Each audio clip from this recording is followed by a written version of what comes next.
உளுந்தூர்பேட்டை அருகே அய்யனார் கோயிலின் குடமுழுக்கு விழா நடத்துவதில் உரிமை கோரி கிராம மக்கள் தர்ணா போராட்டத்தில் ஈடுபட்டு வருகிறார்கள். அண்மை தகவலை நாம் பார்த்துக் கொண்டிருக்கிறோம். கூடுதல் விவரங்களை எமது செய்தியாளர் சிவபிரகாசம் வழங்க கேட்கலாம். வணக்கம் சிவபிரகாசம். மக்களினுடைய கோரிக்கை என்னவாக இருக்கிறது? அதிகாரிகளுடைய பேச்சுவார்த்தை எந்த அளவுக்கு இருக்கிறது? கூடுதல் விவரங்கள். வணக்கம். கள்ளக்குறிச்சி மாவட்டம் உளுந்தூர்பேட்டை அருகே பெரிய மாம்பட்டு மற்றும் ஈஸ்வரகண்டநல்லூர் ஆகிய 2 கிராமங்கள் எல்லையில் அமைந்துள்ளது அய்யனார் கோயில். இந்த அய்யனார் கோவிலுக்கு 2 கிராம மக்களிடையே கடந்த 15 ஆண்டுகளுக்கு முன்பு ஏற்பட்ட பிரச்சனை காரணமாக நீதிமன்றத்தில் வழக்கு தொடரப்பட்டு இந்த சமய அறநிலைத்துறை கட்டுப்பாட்டில் இந்த கோவில் கொண்டு வரப்பட்டது.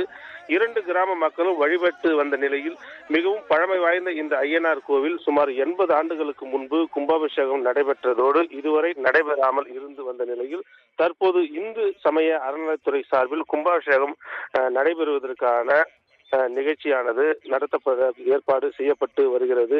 இந்த நிலையில் அந்த கோயில் கும்பாபிஷேக அந்த நிகழ்ச்சியில் அழைப்பு இதழில் பெரிய மாம்பட்டு கிராமத்தில் உள்ள அய்யனார் கோவில் என அச்சிடப்பட்டுள்ளதாக ஆத்திரமடைந்த ஈஸ்வரகண்டநல்லூர் கிராம மக்கள் இந்து சமய அறநிலைத்துறை அதிகாரிகள் கோவில் உள்ளே நுழைய விடாமல் தடுத்து நிறுத்தி தற்போது கோவில் முன்பாக தர்ணா போராட்டத்தில் ஈடுபட்டு வருவது பரபரப்பை ஏற்படுத்தியுள்ளது. தங்கள் கிராமத்திற்கு சொந்தமான கோவில் என அறிவிக்க வேண்டும் எனவும் அவ்வாறு அறிவிக்கவில்லை என்றால் கும்பாபிஷேகம் நடத்த விடமாட்டோம் எனவும் அறநிலைத்துறை அதிகாரிகளை தற்போது தடுத்து நிறுத்தி அவர்கள் தர்ணாவில் ஈடுபட்டு வருவது பரபரப்பை ஏற்படுத்தியுள்ளது. இதனிடையே இந்த 2 கிராமங்களும் பதட்டமான சூழ்நிலை நிலவி வருவதால் அங்கு போலீசார் பாதுகாப்பு பணியில் ஈடுபடுத்தப்பட்டு தற்போது பேச்சுவார்த்தையானது நடைபெற்று வருகிறது. கூடுதல் விவரங்களுக்கு நன்றி சிவபிரகாசம்.